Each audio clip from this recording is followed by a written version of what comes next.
Conservative New Media viewers, what's going on? It's me, John D. Villarreal, and I'm welcoming you to another edition of Ask a Super Genius. Now, as many of you may know who have followed me, I'm a four-time national champion and a real-life super genius. I'm also a political and media expert, but enough about me. Let's get on to the subject at hand because it's a very, very important subject.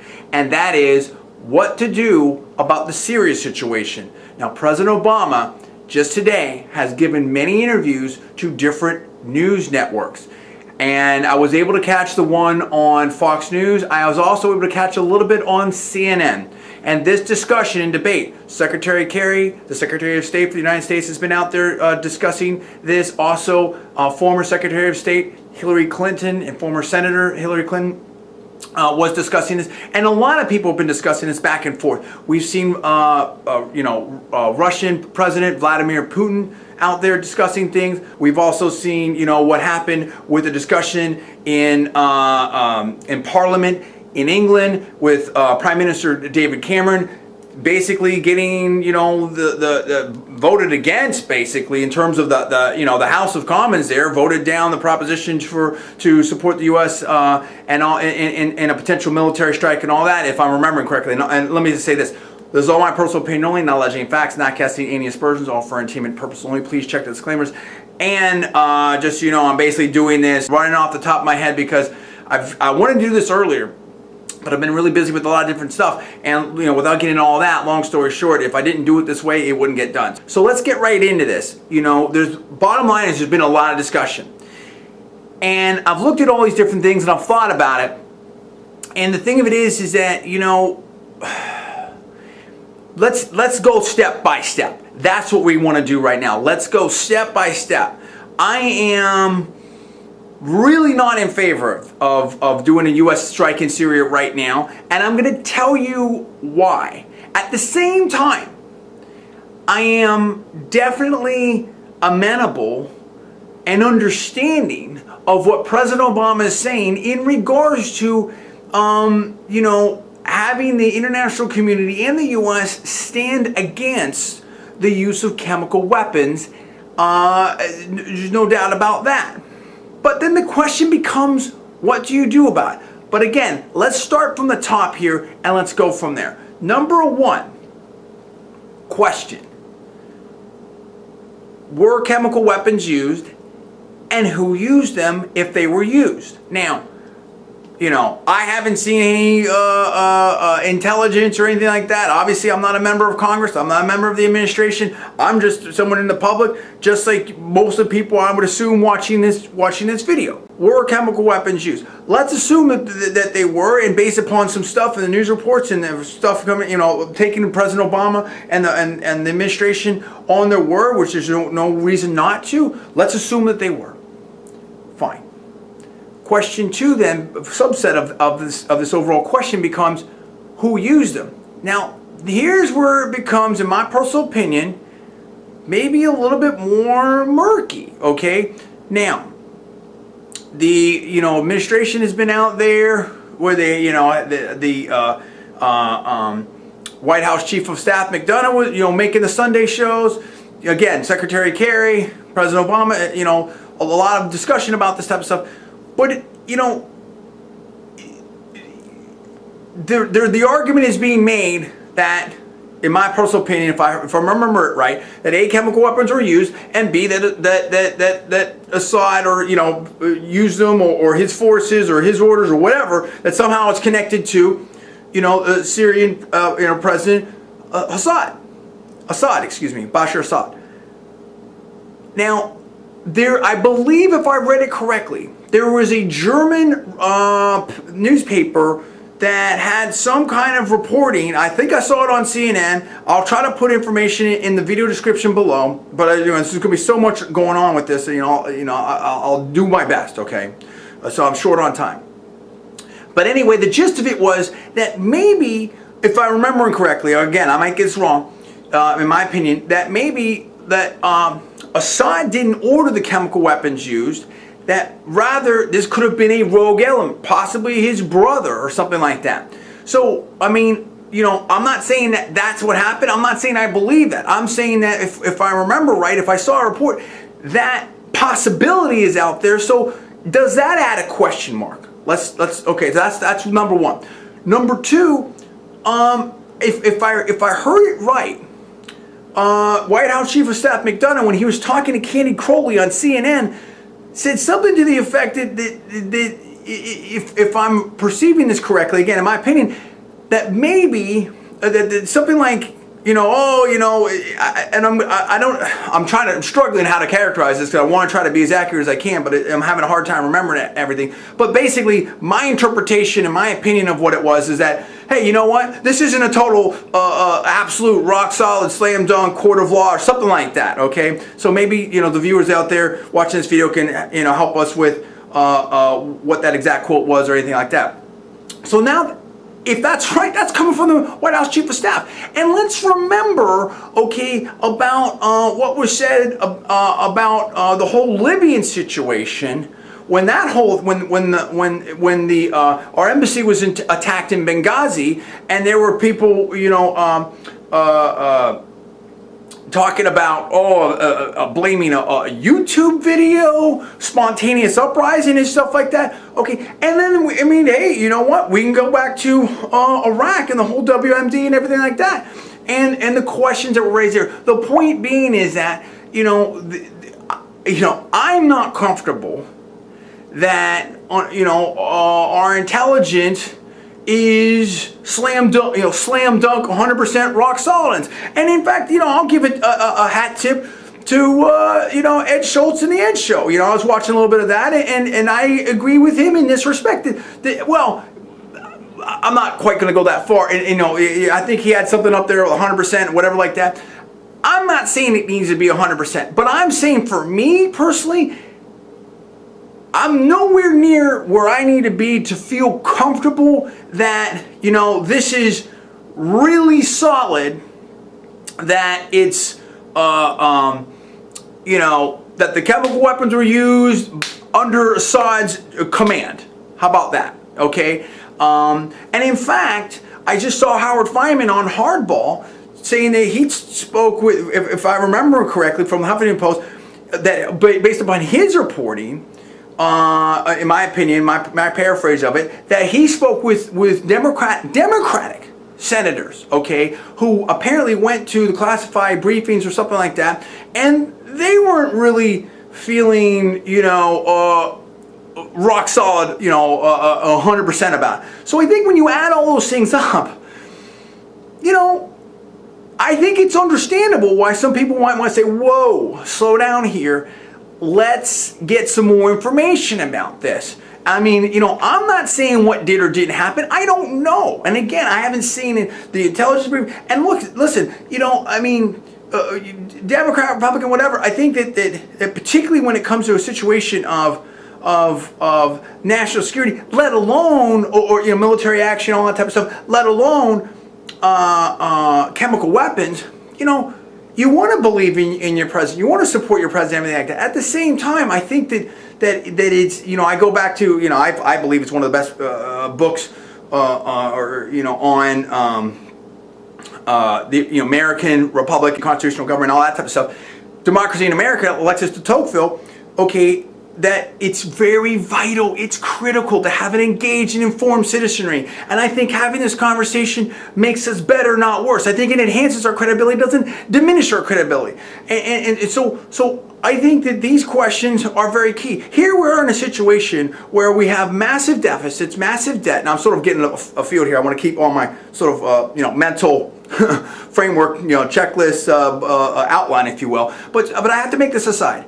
And that is that, having this discussion, having this debate, I think is very important, very critical, very vital, and very helpful. The problem that I have, one of the big problems that I have with this is that if things go wrong in Syria, it could, cascade or domino into a lot, and the ramifications could be significant, very significant, and that's one of the things that I'm concerned about, which is all the more reason to make sure that we get it right, which is all the more reason, in my opinion, to take your time to do your diligence, to be very intelligent about this. So, okay, what do we have so far on the general outline? Number one, were chemical weapons used? Let's assume yes. We've seen video, the administration's fine. Let's assume yes.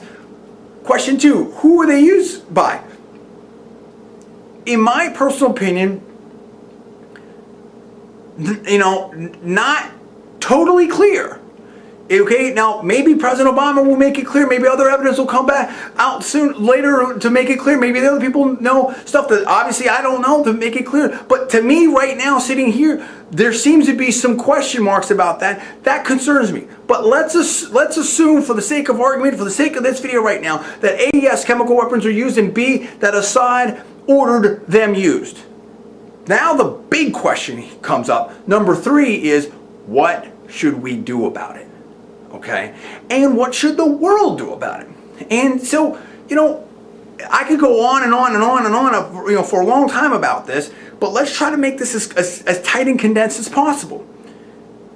Is the right reaction a military reaction? Okay, and so in other words, can this be a case of cutting off your nose to spite your face? Okay, meaning this, let's say Assad is a bad guy.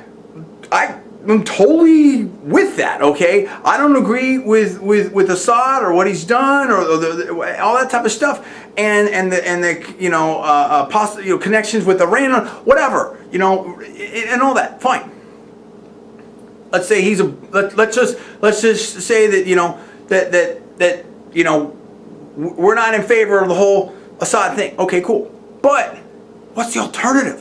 What's the alternative? So if you strike Syria, if you cripple, and this is the other thing, is that the military action that they would have to take is, are you going to, so let's get into this. So now we're in 3, we're into subset A. So let's say you're taking military action.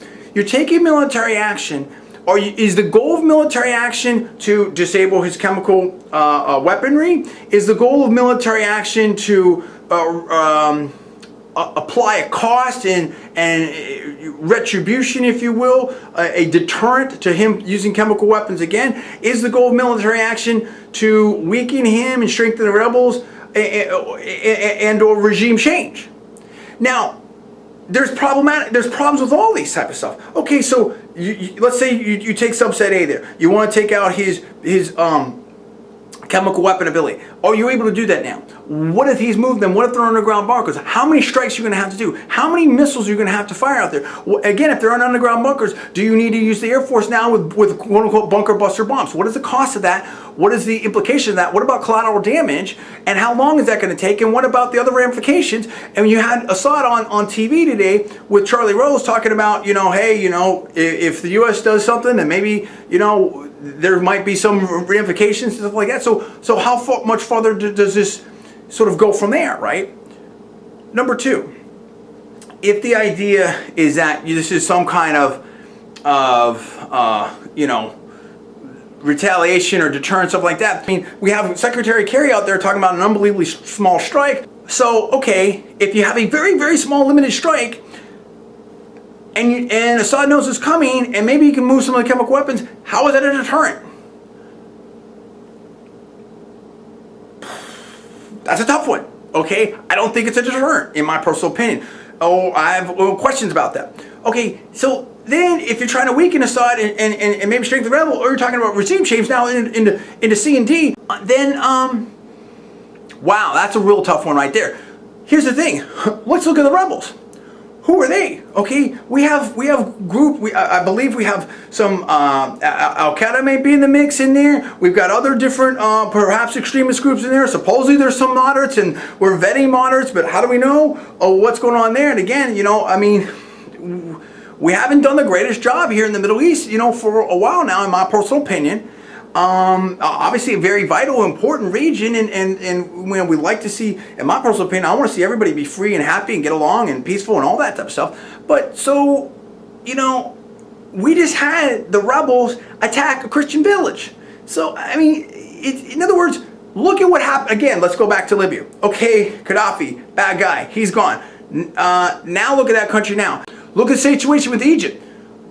Mubarak, okay, definitely some issues there. He's gone.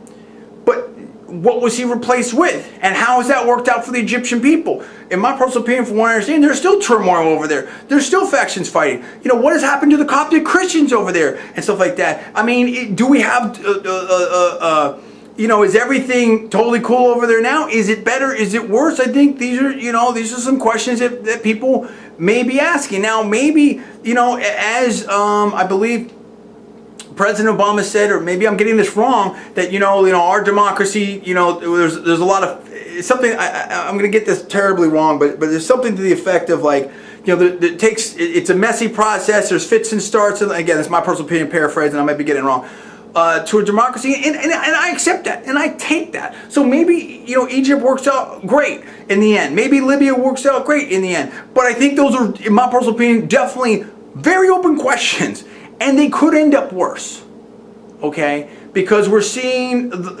unfortunately, I think the rise of extremist elements, and what does that do to, you know, not just our national security and economic interest, but also Israel and our friends and neighbors and allies. Now, I think if you do the same thing, if you potentially exacerbate and widen the conflict in Syria to take a civil war and make it more of an international struggle or war, what does that do then? And what about all the liberal arguments about, like, hey, these military actions are just creating more terrorists and more hatred, whatever?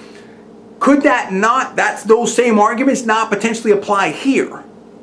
So I think that this is the heart of the problem, in my personal opinion. Okay, again, as a super genius, as a political expert, as a media expert, and put all this aside, just as you know, a human being and all that type of stuff, I don't see a good outcome or end game, and we're going to get into that in a second, from military action right now.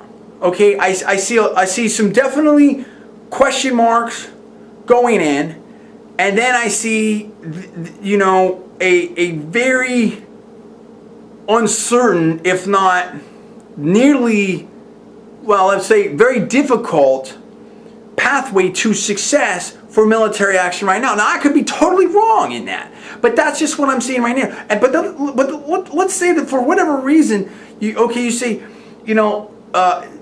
So it's almost, well, before I move on, it's almost like you have to have this super fine line of, okay, we're going to have very limited action, just enough to punish Assad, just enough to deter the use of chemical weapons, but not too much to tip it in the balance of the rebels or get drawn into a longer protracted conflict. I just think that is being terribly, terribly optimistic and hopeful for what this military operation might be able to accomplish, and that is definitely not putting any casting any aspersions or giving any slights to the U.S. military, the men and women who are just phenomenal, and I have huge respect for and confidence in the U.S. military. But it's not. See, the thing of it is, it's not. First of all, not everything can be solved by military means. Okay, that's step number one. Number two. The problem of it is that you're dealing with political and social consequences, humanitarian consequences, well beyond the scope of military. In other words, it's almost like using a military hammer to try to solve a whole bunch of other different problems here, in my opinion, potentially. Okay, and so I don't think that, you know, in other words, I can't use a saw to glue together two pieces of wood. Okay. So, however, I do think that we may have seen a potential solution here with this sort of, you know, Secretary Kerry's, you know, sort of quote unquote slip of the tongue, and the Russian proposal now, and anything like that. And maybe this, you know, you have to give some credit. Maybe this threatening, if you will, of a military strike created this opportunity. We'll get to that in the end, okay? But let's move on. So, number 4, let's say, okay, again, that you believe chemical weapons were used, you believe that Assad ordered it, you believe that a military strike is a thing to do. Well, let's look at number 4, the consequences. If you will, the end game the exit strategy, whatever you want to say about that.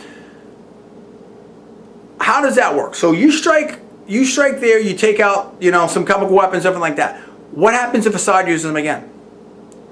What do you strike again?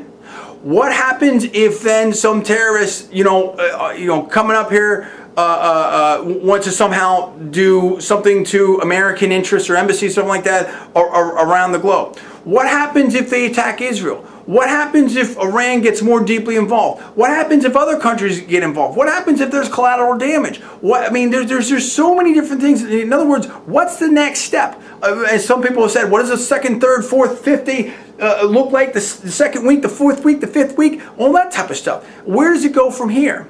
So let's say you take out some of this stuff. Let's say Assad says, okay, great. I'm not going to, I'm making sure that I'm not going to be responsible for any chemical weapons, or destroys his chemical weapons destroys the chemical weapons, whatever like that, but intensifies the war. Intensifies the war and just goes all out in attacking the rebels. What's the U.S. going to do then? What if the rebels somehow, try to get some, and again, these are all hypotheticals, I'm just making stuff up out of thin air here, so I'm not accusing anybody of anything, but I'm just saying, what happens if the, and again, all my personal opinion only, what happens if the rebels, somehow try to stage a chemical attack and frame Assad? I mean, there's so many. I mean, if the rationale has been to strike now, and American credibility is on the line, and President Obama's credibility is on the line, and the international line, and all that type of stuff, what happens then? About all these other, there are so many immediate and easy potential sort of pitfalls or snafus that can come from that. It just becomes pretty problematic. Now, of course, you're going to have issues and contingencies and different things that you have to worry about in every war. And I'm not saying that should paralyze you to never do anything. But what I am saying is, again, this should show real caution. And that's get to it. So I think that number 4, the consequences and the fallout from this are very significant and something that we have to really think about. But let's get to 5. And that is sort of other considerations, or the bigger picture, if you will. The bigger picture is, where is the rest of the international community on this? I mean, where are the rest of allies? If this is so important and so clear, and President Obama just went to the G20 and had a chance, obviously, to talk to a bunch of other world leaders, stuff like that. Why is Britain not coming with us? Why is their House of Commons voted against it? Well, where's Turkey on this? Where's Israel on this, for that matter? Where is how come you can't convince Russia or China or France or Germany or a lot of other countries? Where's everybody else on this? If it's so clear, international line, if it's a slam dunk, whatever, my words, not anybody else's, on the intelligence, where is the rest of the international community? Where's the UN? Why aren't we going to the UN? Okay, I mean, this is what I'm saying. Where are the other allies? And so I think that's a huge question right there. Okay, number 5. I mean, and to me, if the neighbors aren't willing to go in or finance it, in other words, doesn't that area of the world know that area of the world better than we do? Maybe, again, Turkey, Israel, etc., etc. And if they're not willing to do something, either with military support, financial support, whatever, or even, Europe has much more proximity to that region than we do, then shouldn't that show some caution? That gets to number 6. The financial and political and, the human cost, if you will, to America. Now, there's been sort of, I believe, discussion that, hey, we shouldn't, we're not, there's going to be no boots on the ground, and we're not going to put Americans in harm's way, and that, whatever. Well, again, if this sort of, if you take some of the arguments before that this kind of action could incite reprisals and stuff like that against America, and again, you take Assad at his word. Take Assad. I mean, let's think about that for a second. If we're to believe that Bashar Assad, use these chemical weapons on his own people,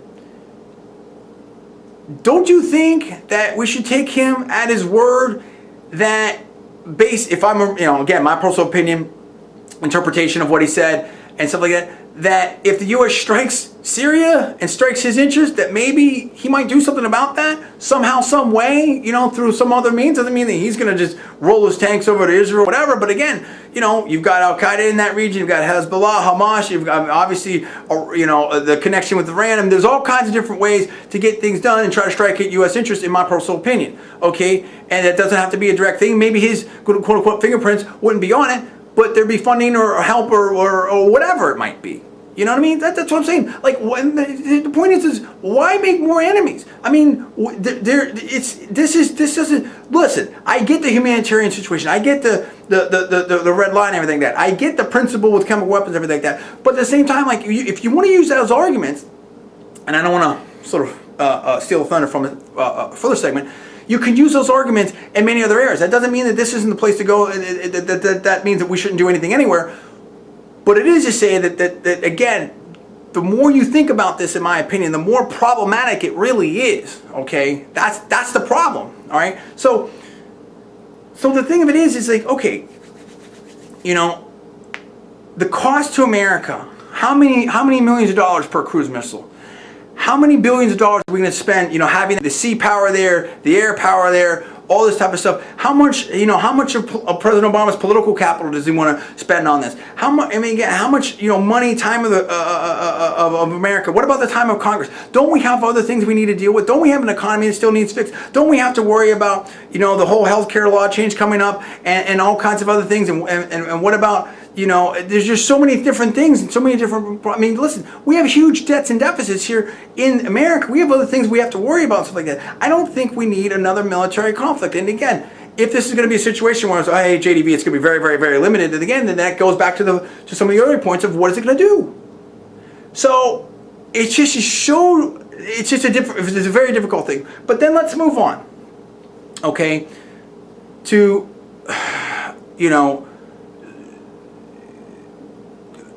point number 7, which is why here, why now? Well, it's chemical weapon. Okay, but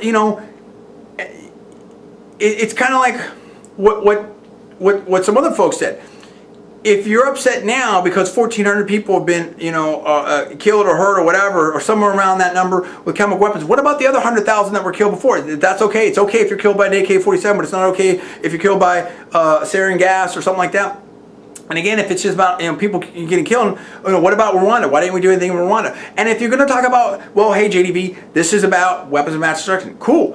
Why aren't we doing something about Iran and the whole nuclear thing? In my personal opinion, the Obama administration has been very chill and low key about, and way too passive about trying to deter Iran from possibly this whole nuclear issue and the possibly developing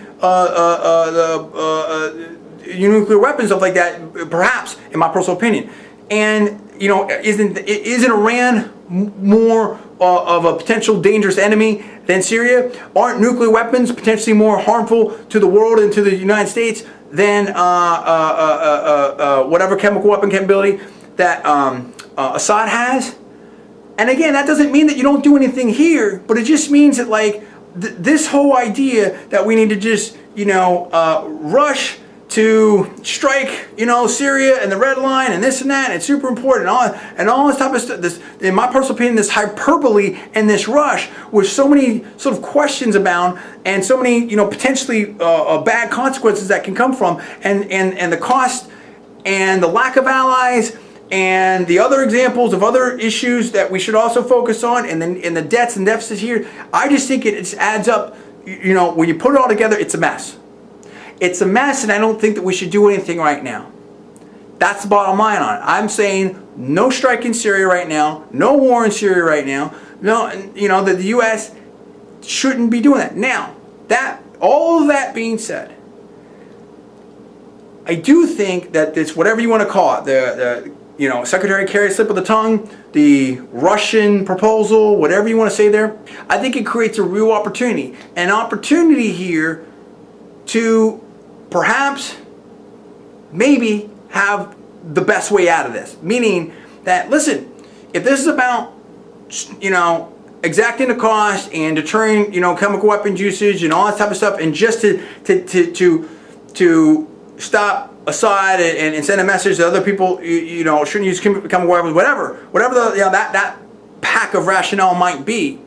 If he turns over some or all of his chemical weapons and destroys them or whatever, or, lets the international inspectors come in there, to me, that's a good thing. If we can work with Russia on that, that's a good thing. If that actually works, that's a great thing. If we can rally the international community to come in there and possibly solve it through those means, that's a great thing. Now, that doesn't mean, oh, JDV, you're naive. I'm not saying that I think that's definitely going to work, and that maybe this isn't a stall game by. Assad and others. I understand all that. At the same time, to me, it's better to go down that road than these other roads. And to President Obama's credit, listen, I think he can take some credit and say, listen, because of the pressure I was putting on here and my administration was putting on here, we got Russia and Assad to the bargaining, diplomatic table. And I would agree with that. Which is why I'm saying it, okay? And so, I think that you have to give President Obama credit on that if it works out. Now, there are some people who say, "Oh, President Obama still looks diminished, and this is Russia's problem." You know what? That's not my concern, okay?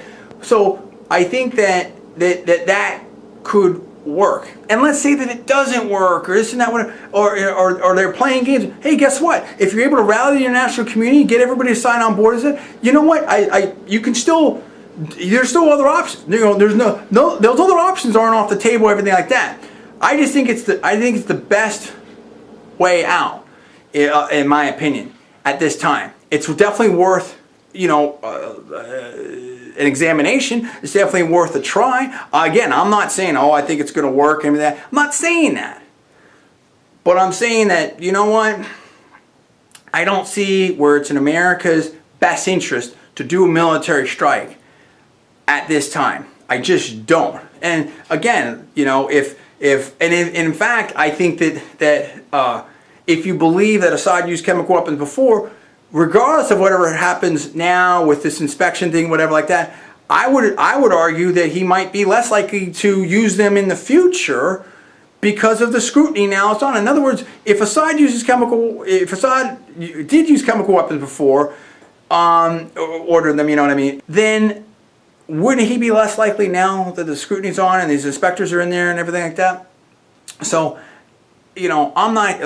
I'll say it one more time. I'm not here saying that I think that whatever this inspection thing's, if that goes down, that's going to work. But I do think it gives President Obama and his administration a way to save face and out. I'm saying that, you know what, we might, it may, who knows? It's theoretically possible. It could work. Or even if some of it works, isn't that a good thing? And wouldn't that, let's say that Assad turns over, for instance, 1/3 or 1/2 of his chemical weapons and destroys them, this and that, whatever.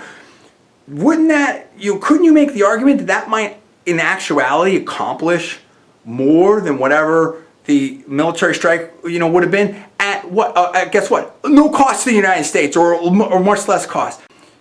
Bottom line for me is I'm saying no military strike right now. Let's see if this Russian proposal let's give diplomacy a chance here. Let's see if we can't get some of those chemical weapons destroyed over there in Syria and inspectors and stuff like that. And let's have America, refocus on what we need to do here. And while at the same time, clearly monitoring the situation over there in Syria and working closely with our allies like Israel and others in the region to come together to try to, lower the temperature, not raise the temperature, to, move towards peace, not towards war. I think in this, because again, I should have said this earlier, I don't see, other than, and it's very important with the principle of not, allowing weapons of mass destruction to be used, no question. But you put that aside, what other direct, right now, vital American national or security interests are in play in this Syrian civil war? And in fact, I would say, I'm sure there can be some arguments, but guess what? If we strike, what's that going to do to the price of oil? Again, what's that going to do to all kinds of other potential ramifications and widening of the conflict that can be? So whatever arguments that in my personal opinion, that you could have for vital American, interest to strike, I think I could make at least as many vital American interest reasons to not strike. So the bottom line is, for me, no strike in Syria right now. That's where I stand. I'm John D. Villarreal, the Super Genius. What do you think? Do you agree with me? Do you disagree with me? Let me know where you stand. Give me the comments below. Please subscribe. Please rate this video up. Also, please post it to your social networking sites. Thanks so much for watching. I will see you next time.